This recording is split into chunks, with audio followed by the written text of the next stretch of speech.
Graças a Deus. Mais uma noite para adorar o Senhor. Alguns estão aqui no segundo turno, que eu vi de manhã. Glória a Deus por isso. A gente teve uma mudança de rota hoje. E eu nem tinha prestado atenção nas artes, nas redes sociais. E aí, agora há pouco, eu estou até sem o celular aqui, me mandaram assim: Rubão, você que vai pregar no Tatuapé? Eu falei: e é mesmo? Nem avisei, né? Era a Michele. A Michele ia dar continuação de ontem, do culto das mulheres. E aí a gente teve que mudar aí o nosso percurso. A Isabela, minha filha, ela tinha uma escala de levar a palavra no Pretinhos, lá do Hermelino. E a gente em casa, de repente, a Isabela lá, meio que em off. E desde ontem a gente, Isabela, é consagrar, é orar, é estudar a palavra e tal. E ela estava nisso desde ontem. Eu deixei ela aqui depois à noite. E aí eu fui embora. E hoje ela, então é hoje. Eu falei: pô, Michele, eu acho que é melhor você ir com ela, né? Porque no meio, ela estava ansiosa. Na hora que cheguei em casa do culto da manhã hoje, eu sentei no sofá, ela começou a falar, não parou mais, contando as coisas que ela estava lendo, né? O que a palavra do Senhor tinha falado com ela. E aí, então, eu cheguei à conclusão de que ela precisava compartilhar algumas coisas de menina com a mãe. E aí a gente entendeu que era melhor a mãe ir com ela. E a regra era: sem eletrônico, tudo bem? 2 dias sem eletrônicos, dá ou não dá? Não dá, e senão você não vai se concentrar, é difícil você prestar atenção, tentar entender. Hoje, ela só respondeu algumas mensagens do WhatsApp do grupo das meninas da igreja, já sentou, ficou ali, daqui a pouco ela veio, trouxe para mim, ela pregou para mim o que a palavra que ia levar para lá. E aí, então, por que eu estou dizendo isso? Há um tempo atrás, eu sempre me preocupo, há um tempo atrás eu comecei a buscar artigos científicos sobre filhos órfãos de pais presentes. Só que eu também achei uma matéria que falava filhos de pais presentes / ausentes. E eu fui entender um pouco dessas matérias e falava um pouco de pais que eles não davam a devida resposta ao que os filhos precisavam. E nessa matéria depois estava dizendo sobre quando você conhece uma criança, independente da sua idade, ou às vezes assim vamos contar a partir dos 5, que é uma criança super, hiper, mega ativa, que chega para você já fazendo coisas que não são corretas, ou te bate, ou já chega te chutando, onde um adulto de meia idade, ele já chega e fala: é melhor eu já nem chegar perto, vai dar ruim isso. Se essa criança, acontece alguma coisa com ela, vão falar que foi eu que machuquei a criança. Então, são crianças evitadas pelos adultos. E a matéria foi discorrendo sobre isso. E ainda foi levando isso para a vida adulta, onde essa criança se tornando uma criança, um jovem, ela vai ser uma criança rebelde, ou melhor, um jovem rebelde, porque ele vai querer chamar a atenção. E depois que ele se torna adulto, ele vai ser um adulto que não respeita regras.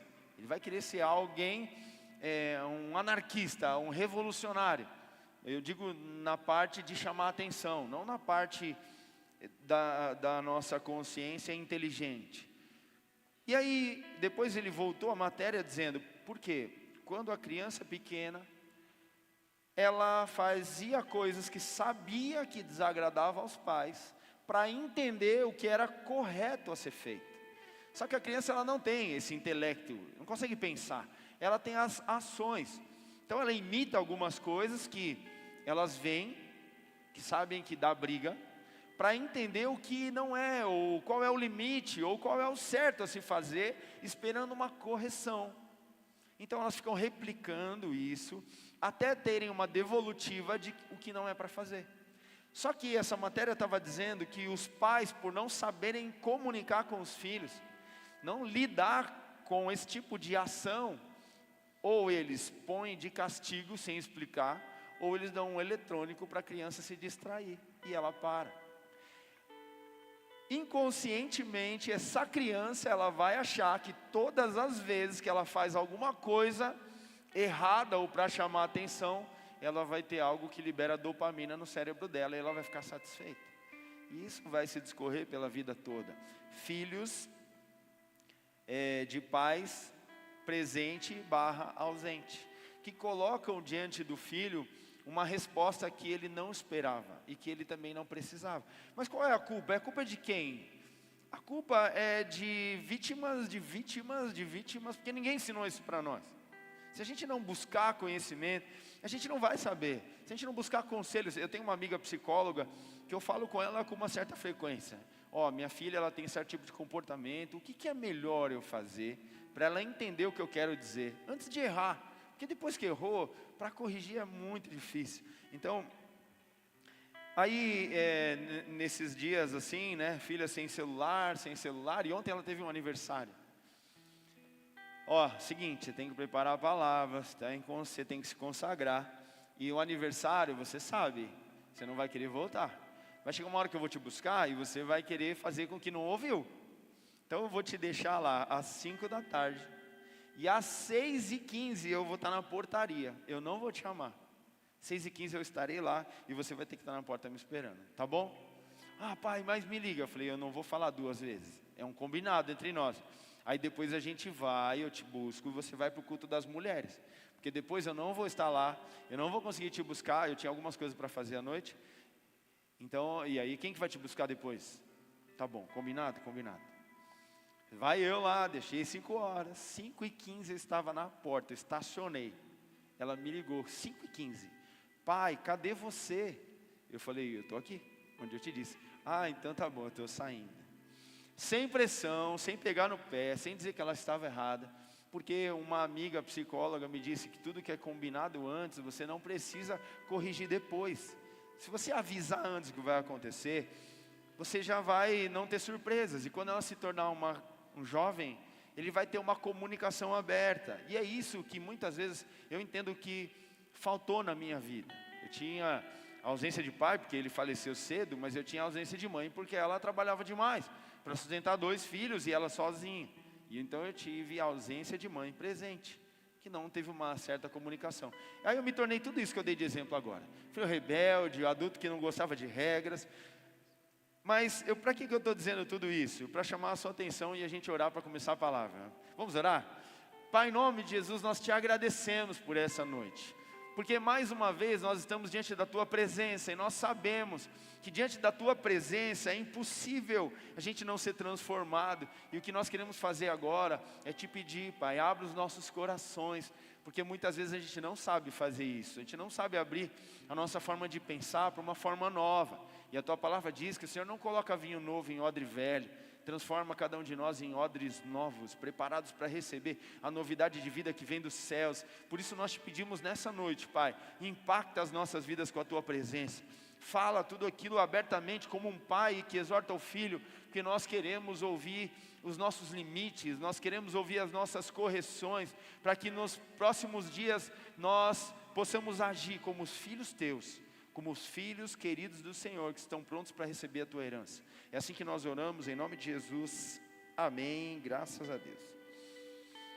Então, isso tem a ver, porque a gente consegue se analisar hoje, a gente consegue saber onde o Senhor, Ele quer nos levar, espera onde a gente chegue. Então eu quero começar lendo o Salmo 42, o Salmo 42 é um salmo escrito pelos filhos de Corá. Os filhos de Corá, se você ler em 2 Crônicas 20, vai falar que são os levitas que cuidavam da música do templo. E eles, lá em Jerusalém, eles eram encarregados por um lugar, eles eram encarregados especificamente pela música ali do templo. Então eles tinham uma função, eles faziam aquilo de uma forma muito dedicada. Eles faziam com excelência e eles viviam para isso. Entendendo o contexto que esses levitas viviam, eles foram levados para um exílio do norte, onde ficava na nascente do Rio Jordão. E o que significa exílio? Exílio é um estado de ser forçado a sair da sua terra natal e não poder voltar. Era uma saída involuntária, era forçada mesmo, porque naquele tempo haviam muitas guerras, povos eram conquistados e eram levados à força para um lugar, ali para adquirir uma cultura, uma nova língua, para eles serem influenciados. Porém, eles tinham uma identidade. Os levitas, da tribo de Levi, eles tinham uma história, e eles sabiam para que eles serviam, qual era a vida deles e para que eles foram chamados. Então, aqui vai dizer um salmo até mesmo depressivo, porque quando a gente se depara com uma situação forçada, que a gente não está disposto a fazer e nem preparado, o sentimento que tem é de depressão. A depressão, não só nos termos de hoje, como a gente sabe que a depressão, onde eles falam que é um estado, uma doença, a depressão é uma baixa. Existem os montes e as depressões. Então são momentos da nossa vida que a gente se encontra ou em êxtase ou em depressão. Não depressão do estado da doença, mas o estado que a gente se encontra no momento que a gente foi forçado a fazer uma coisa que a gente não gostaria. Então o Salmo 42 começa assim: como a corça anseia por águas correntes, a minha alma anseia por ti, ó Deus. A minha alma tem sede de Deus, do Deus vivo. Quando poderei entrar para apresentar-me a Deus? Minhas lágrimas têm sido o meu alimento de dia e de noite, pois me perguntam o tempo todo: onde está o seu Deus? Quando me lembro dessas coisas, choro angustiado, pois eu costumava ir com a multidão, conduzindo a procissão à casa de Deus, com cantos de alegria e de ação de graças em meio à multidão que festejava. Porque você está assim tão triste, ó minha alma? Porque está assim tão perturbada ao dentro de mim? Põe a tua esperança em Deus, pois ainda o louvarei. Ele é o meu Salvador e o meu Deus. Vou dar uma pausa aqui, no versículo 5. Aqui você percebe que são palavras de alguém que buscava a Deus frequentemente, só que a religião da época dizia que só daria para buscar a Deus no templo em Jerusalém, em lugar nenhum mais. Por isso as palavras aqui eram: quando eu vou entrar diante da sua presença de novo? E as pessoas perguntavam: onde está o seu Deus? Porque existia um lugar específico e essa forma de viver, que era fora do seu normal, levavam eles a uma profunda tristeza. Então ele continua assim no versículo 6: a minha alma está profundamente triste, por isso de ti me lembro desde a terra do Jordão, nas alturas do Hermon, desde o monte Mizar. Abismo chama abismo ao rugir das suas cachoeiras, todas as tuas ondas e vagalhões se abateram sobre mim. Concede-me, Senhor, o seu fiel amor de dia, de noite, esteja comigo a sua canção. É a minha oração ao Deus que me dá vida. Direi a Deus, a minha rocha: por que te esquecesses de mim? Por que te devo sair vagueando e pranteando, oprimido pelos inimigos? Até os meus ossos sofrem agonia mortal, quando meus adversários zombam de mim, perguntando-me o tempo todo: onde está o seu Deus? Porque você está assim tão triste, ó minha alma? Porque está assim tão perturbada dentro de mim? Ponha a sua esperança em Deus, pois ainda o louvarei. Ele é o meu Salvador e o Deus meu. Depois de um discorrer de um salmo meio que depressivo, triste, por causa da ocasião onde eles foram tirados de um lugar, onde eles sabiam viver, ali tinha o propósito da sua vida, e eles foram exilados. O que mais ficava dentro de cada um era a tristeza, mas o mais importante de tudo era a última frase. Qual era a última frase? Por que está tão triste, ó minha alma? Por que está tão perturbada dentro de mim? Põe a sua esperança em Deus, pois ainda o louvarei. Ele é o meu Salvador, o meu Deus. Essas palavras, elas vão traduzir o que eles estavam fazendo consigo mesmo. Diante de uma situação triste, o que eles estavam fazendo? É como a gente percebeu aqui logo que eu entrei. A microfonia é quando sai o som daqui, entra no microfone e ele sai na caixa de novo e fica entrando e saindo, entrando e saindo, entrando e saindo. Essa microfonia mostra quando nós estamos num estado talvez triste e não satisfeito diante de uma situação, e a gente se dá ao luxo ou à liberdade de dizer. E aquilo que sai da nossa boca é uma escolha. E essa escolha vai entrar pelos nossos ouvidos. Entrou pelos ouvidos, vai encher o coração, vai sair da boca de novo, vai entrar pelo ouvido de novo. E isso vai fazer uma reverberação, como se fosse essa microfonia. E a partir desse momento que entra e sai, você vai praticar aquilo que você disse. O povo, eles sabiam o poder que existia na palavra, por isso eles não faziam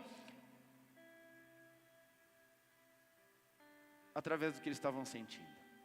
Eles não faziam o seu caminho do que eles estavam sentindo, mas eles falavam daquilo que eles tinham a esperança, é daquilo que ia acontecer. Eles estavam trilhando um caminho que eles ainda não tinham visto, mas a fé realmente é você trazer aquilo que não existe, para que você ainda possa viver. Então eles ficavam dizendo: por que está tão triste a minha alma? Por que está tão perturbada de mim?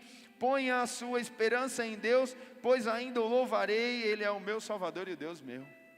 Eu dei esse exemplo de manhã, é como se você fosse tirar uma foto, ou fazer uma videoconferência, e você vai lá e desfoca o fundo, né? Tem uma bagunça ali, você não arrumou a louça, está na cozinha fazendo a videoconferência, você foca no seu rosto e desfoca o resto. O que você foca é aquilo que você vê. O que você não foca, você não consegue ver. Muitas vezes da nossa vida inteira, os fatos eles acontecem e a gente coloca o foco em uma situação. E de todo o contexto você só consegue ver uma coisa. E a sua vida é direcionada por isso. O seu sentimento é pautado por aquilo que você escolhe ver. Mas como você corrige isso? Através do que você fala. Por que está tão triste a minha alma? Por que você está assim tão perturbada de mim? Ponha a esperança em Deus, pois ainda o louvarei, Ele é o meu Salvador e o Deus meu. E essas palavras ecoando a todos os momentos, num exílio que parecia não ter fim, durante anos e anos, essa palavra sendo repetida várias vezes, mesmo chorando, mesmo triste, a esperança os conduzia, e eles continuavam repetindo isso. Eu lembro de quando eu casei, depois da lua de mel eu fui para casa, a primeira noite tinha que arrumar as compras, e vai lá, arruma as coisas, não tinha muito tempo, já estava cansado, eu tinha que dormir. Depois de tudo organizado, eu fui dormir, eu pego minha esposa chorando no quarto. O que aconteceu? Sabe, você não conhece a pessoa, o que eu fiz? O que eu deixei faltar? Não vai ligar para sua mãe, pelo amor de Deus, vamos conversar aqui entre nós. Chorando depois do casamento. É um exílio, não tem mais escolha, casou, vai para a casa da mãe, sai de perto dos pais, porque os pais querendo fazer o bem vão atrapalhar. Sai de perto, porque agora é uma nova cultura, é um exílio, é sair de uma cultura, ser tirado, colocado em outra cultura, para ser transformado, para criar uma cultura nova. Dói, parece que está faltando uma parte, parece que é muito estranho, agora eu tenho que cobrar de alguém, o vazio que está dentro de mim, tem um culpado? Não tem. Chora sozinho, é tempo de chorar, há tempo para todas as coisas, há tempo determinado para cada coisa debaixo dos céus, Eclesiastes 3, é tempo de chorar, mas tudo bem, é tempo, não chora fora do tempo. Se é tempo de chorar, chora, se é tempo de rir, vai rir, não dá para ficar rindo no enterro, tem que fazer cada coisa no seu devido tempo, porque o Senhor organiza as coisas. Aí então, o casamento depois de algum tempo ficou legal, 5 meses, depois de 5 meses ficou ruim de novo, quem chorava era eu. E agora o que eu fiz? Fiz errado? E agora o que eu estou fazendo de errado? Eu não estava preparado, ninguém me ensinou. Velho já, casei velho, orgulhoso, não dava satisfação para ninguém, tinha dificuldade. Eu chorava sozinho debaixo do chuveiro, para quando saía, o que aconteceu? Não, acho que é o sabonete que entrou no olho. Chorava sozinho, há tempo de chorar, mas o que eu dizia? Senhor, eu fiz tudo com o que eu entendi de fazer, os meus líderes deram uma direção, eu fiz, teve o tempo de oração, eu orei, teve o tempo de namoro, eu não fiz nada com a minha esposa, a gente casou e teve a lua de mel de verdade, eu não recebo nenhuma acusação do chifrudo. Chorava, pai, e agora, qual é o próximo passo? O que eu devo fazer? Chorei sozinho quando minha mãe foi embora, chorei. Ninguém ia saber o que eu estava sentindo. Meu irmão não mora comigo, ele também, a gente cresceu junto, ele não sabia o que eu estava passando, eu também não sabia o que ele estava passando. Minha esposa não ia saber, ela nunca perdeu mãe, nunca perdeu pai, sozinho. Hora de chorar, hora de entregar ali as sementes no chão, hora de fazer o que tem que ser feito, é hora de chorar, é hora de ficar triste. Faz, mas o que você vai dizer? Não consigo mais viver sem ela. Não, bola para frente, vai passar. Esse momento é só um momento. O dia de amanhã, basta para cada dia o seu mal. Amanhã eu vou ver o outro problema. Minha empresa começou a ir mal. Chora sozinho. A empresa era sua, você casou, a mulher não montou junto. Ela tentava me ajudar a administrar. Só que olhar para mim, saber as minhas fraquezas, as minhas dificuldades, e naquilo que eu não era bom de fazer, eu não conseguia arrumar a solução, pede ajuda. Ah, não dá mais, chora. Dá um jeito. É tempo de viver o choro. Só que é tempo de viver o choro sabendo que o amanhã não vai ser assim. É na esperança do que aquilo que você diz para você mesmo. Qual é a dificuldade que você passa hoje, que você está colocando esperança para você viver amanhã? Ou está se entregando para os sentimentos? A Bíblia, ela é cheia de fatos que a gente consegue tirar de exemplos para a gente viver até o último dia com esperança. Então, Salmo estava dizendo que o povo estava vivendo um momento de tristeza, de angústia, mas eles sabiam qual seria o fim. Então, depois de tudo isso, depois de entender que era um momento, e eles mesmos colocavam esperança neles, chega o Salmo 126. Salmo 126, quando a gente leu o 42, foi escrito pela tribo de Levi, pelos filhos de Corá.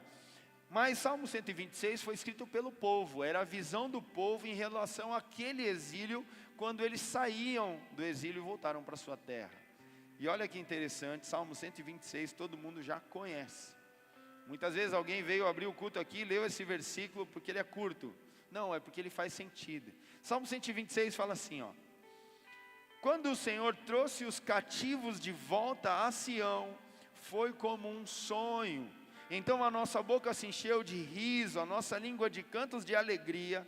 Até nas outras nações se dizia: o Senhor fez coisas grandiosas por este povo. Sim, coisas grandiosas fez o Senhor por nós, por isso estamos alegres. Senhor, restaura-nos, assim como enches o leito dos ribeiros do deserto. Aqueles que semeiam com lágrimas, com cantos de alegria colherão. Aquele que sai chorando enquanto lança suas sementes, voltará com cantos de alegria, trazendo os seus feixes. Que salmo bonito! O povo foi trazido ali, liberto do seu exílio, e agora eles estão na terra deles. Espera aí, tem um contexto aqui. Primeiro, quando o Senhor trouxe cativos de volta a Sião, foi como os quem sonha. Quem trouxe? Foi o Senhor. Tem lugares que a gente se esforça para sair e não vê resultado. Tem coisas que o nosso natural não vai fazer a gente mudar a nossa realidade, porque quem traz de volta é o Senhor faz as coisas sobrenaturais, porque Ele é a nossa esperança. Se a esperança fosse em nós mesmos, a gente já tinha desistido, essa não seria a verdadeira esperança, mas Ele é quem trouxe o povo de volta. Só que tem um detalhe, foi como quem sonha, não era uma realidade, era difícil encarar, era como se fosse um sonho. Tem sonhos bons e sonhos maus, cada um vê na sua perspectiva. Tem gente que é mais otimista, tem gente que é pessimista. Os pessimistas de plantão, é melhor começar a mudar a visão, porque ainda há esperança. Se você não tem esperança, coloca a sua esperança naquele que dá a verdadeira esperança, e a sua visão ela vai mudar, e você vai viver coisas grandiosas, porque é o Senhor que traz de volta. Então, continuando, quando o povo foi exilado, houve uma devastação em Jerusalém. Imagina, eles foram trazidos de volta depois de 50 anos de cativeiro. A cidade já não tinha mais muros. A cultura ela já tinha sido destruída, invadida por outro povo. Tinha tirado tudo que tinha de valor naquele lugar e levado para outro lugar. Eles foram trazidos de volta do cativeiro para um lugar destruído. Então era como se fosse um sonho. Não, não é possível. Parece que é bem legal. Não, a realidade do cativeiro e dessa volta deles não era legal. Eram muros destruídos, uma cidade acabada, não existia mais a cultura que eu estava acostumado. E o templo? Onde é que eu vou adorar o meu Deus? Cadê o templo? Eu tenho que construir o templo de novo. O templo foi destruído e como é que eu faço? Então a nossa boca se encheu de riso e a nossa língua de cânticos de alegria. Diante de uma situação, qual era a alegria deles? Trazido de volta para a sua terra, não importa como lá esteja. Trazido de volta para um lugar onde você consegue saber que você tem a liberdade de buscar o seu Deus, no lugar onde tem que buscá-lo. Essa era a alegria deles. Então a boca se encheu de riso e a língua de cânticos de alegria. Isso foi uma opção, isso foi uma decisão. Nós vamos nos alegrar e nós vamos cantar cânticos de alegria. Até nas outras nações dizia: o Senhor fez coisas grandiosas por este povo. Sim, coisas grandiosas fez o Senhor por nós, por isso estamos alegres. Aqui a Bíblia está dizendo que o Senhor tinha feito coisas grandiosas. O Senhor tinha trazido eles de volta de um exílio, tirado do lugar onde eles não queriam mais, onde eles foram forçados a viver uma situação que o Senhor depois desconstruiu. O Senhor desconstrói situações que você vive hoje, que você não escolheu por elas. Você foi colocado na marra, pessoas ao seu redor fizeram coisas que a sua vida foi destruída. O Senhor é que vai trazer de volta a restauração desse lugar. Não vai depender do seu esforço próprio. Vai saber o quanto você depende de Deus para Ele fazer o que Ele tem que fazer. Então Ele vai te trazer de volta a uma situação que você se sentia num lugar agradável. E o Senhor fez grandes coisas. Sim, Ele fez coisas grandiosas porque Ele não permitiu a gente morrer diante de situações que a gente gostaria de ser transformadas. Ele trouxe de volta, Ele deu de novo a opção, ou a chance de a gente ver tudo restaurado de novo. Sim, coisas grandiosas fez. Quantas coisas grandiosas o Senhor fez por você? Livramentos que Ele te deu que você nem sabe. Transformações de causas que você já até esqueceu que Ele fez. Tudo o que você fez até hoje, tivesse que pagar por tudo que é errado, e o Senhor nos livrou, Ele nos perdoou, lavou o nosso pecado com o sangue. Ele fez coisas grandiosas por nós. Por isso nós estamos aqui. Por isso nós viemos, nós tivemos a opção de chegar diante da presença dEle, e por isso nós estamos alegres. A alegria deles era junto com lágrimas. Você pode chorar, mas você pode estar alegre. Você pode estar alegre, mas você pode não ser feliz. São coisas distintas. A felicidade e a alegria são coisas que nós precisamos optar por elas. Não é diante das nossas situações e emoções. Agora, por que eles estavam alegres? Se lá estava tudo destruído. Porque eles reconheceram que Deus tinha feito grandes coisas.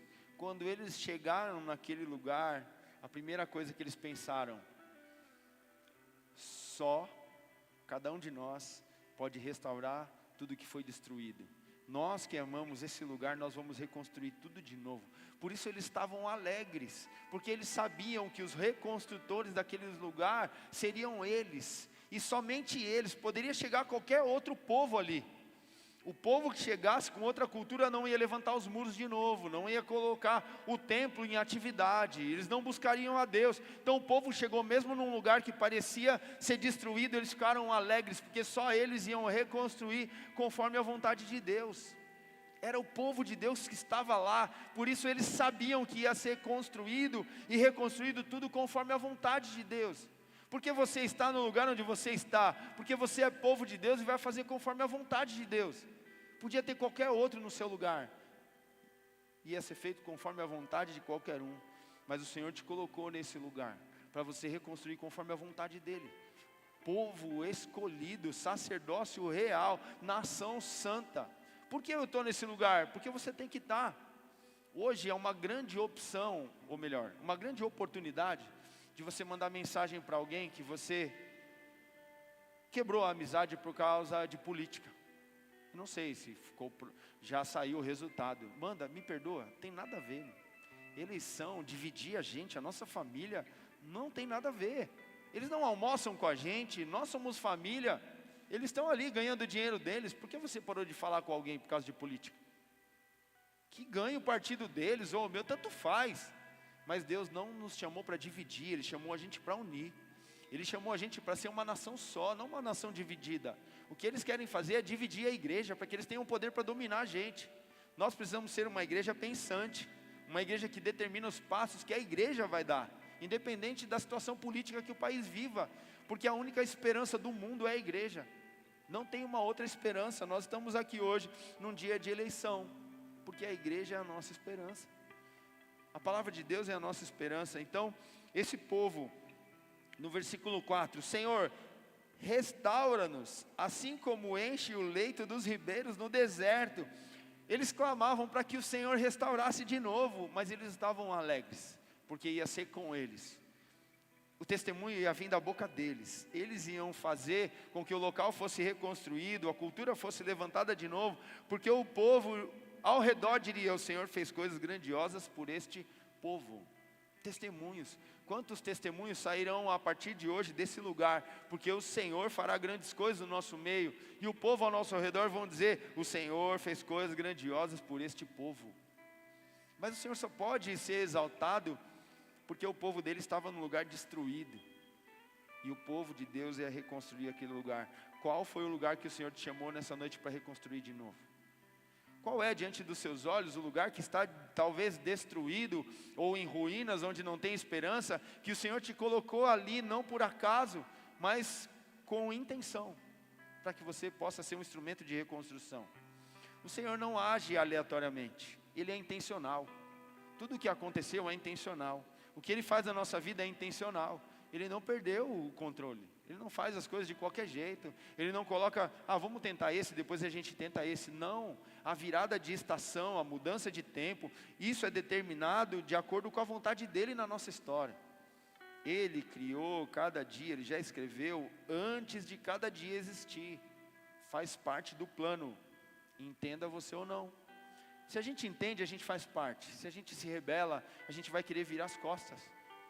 E como o povo lá fora vão dizer: o Senhor fez grandes coisas por este povo, se a gente não for povo de Deus, escolhidos por Ele, colocado diante de uma situação desconstruída para que a gente possa ser instrumento poderoso do Senhor. E aí então continua, depois que eles dizem: Senhor, restaura-nos assim como enche os leitos dos ribeiros no deserto, coisas impossíveis. Aqueles que semeiam com lágrimas, com cântico de alegria, ceifarão. Semeia com lágrimas. Por que semear com lágrimas? Qual é a terra, quando você tem sementes para semear, qual é a terra mais importante para você semear primeiro? A sua. Se você tem sementes para semear, você precisa semear na sua terra. Se você não semear na sua terra, não adianta dar semente para os outros, não adianta pregar o evangelho para os outros, se você não esgotou a sua terra de sementes.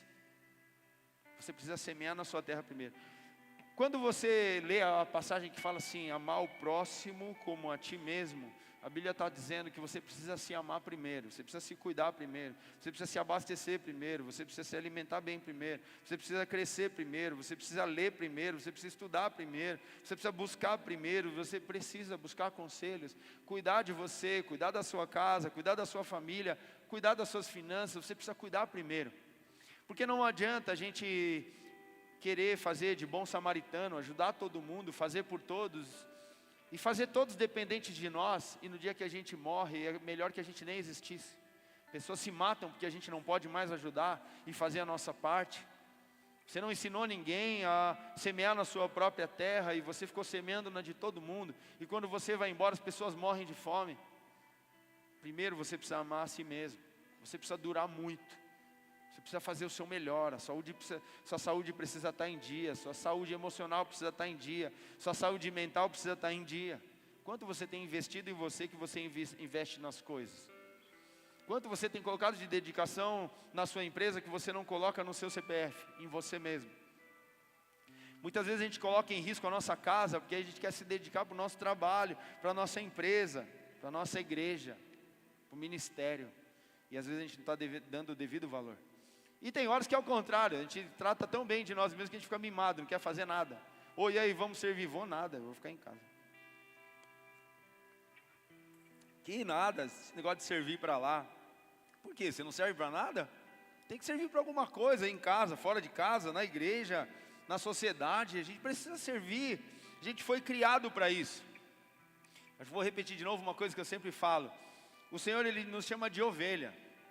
A ovelha, ela foi criada para poder dar, mais dar do que receber.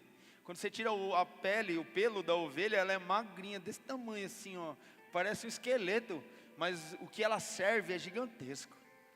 A gente foi criado para isso, a gente É constatado cientificamente que quando a gente dá, todos os hormônios que são liberados no nosso corpo são os mesmos de quando a gente recebe.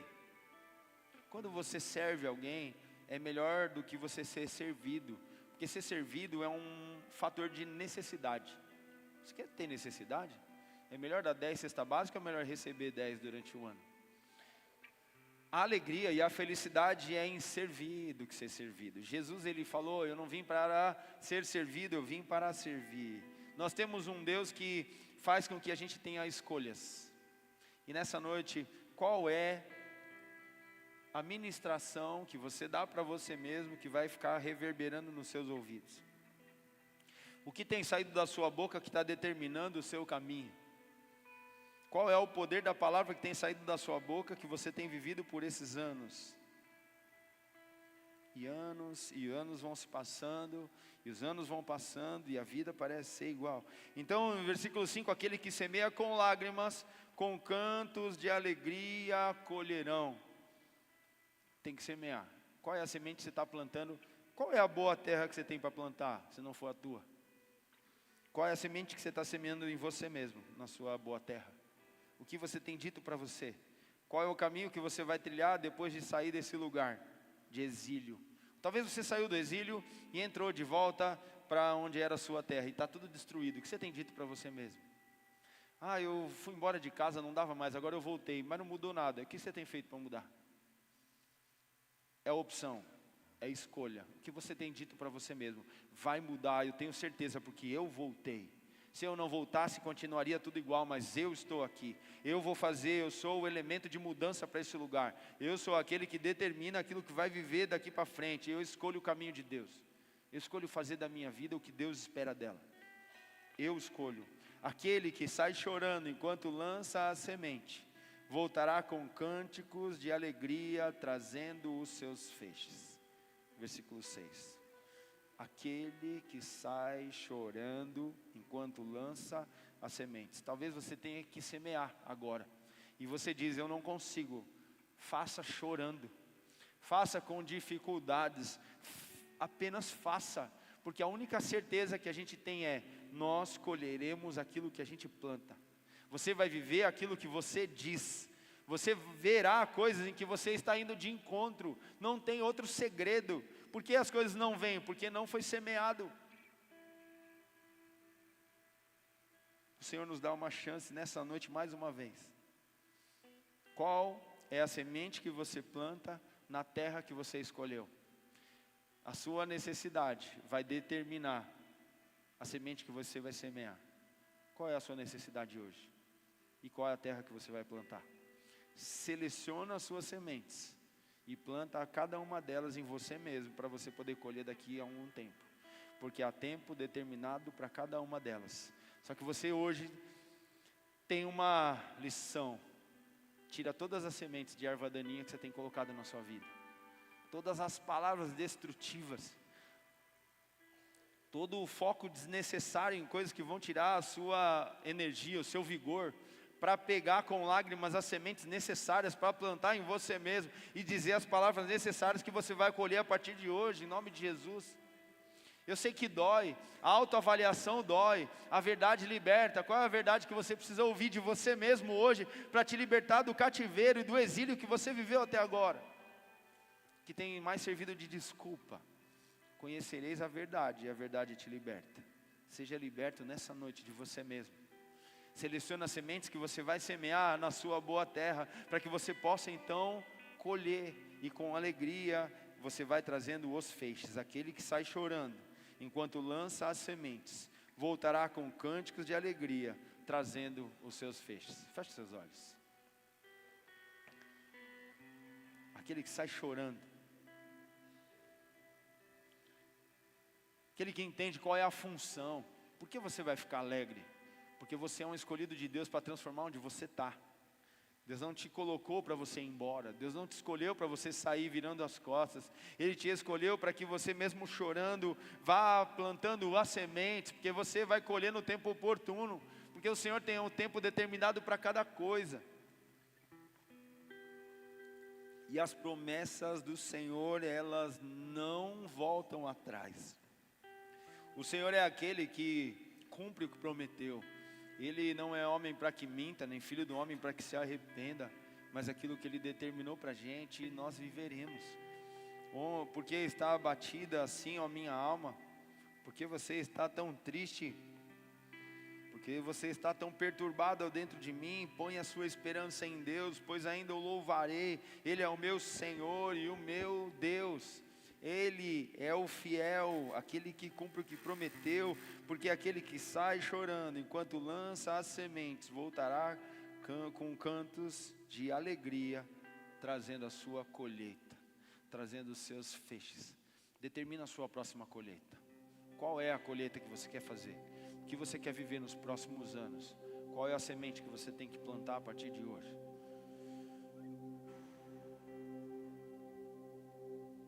Conheça a sua verdade.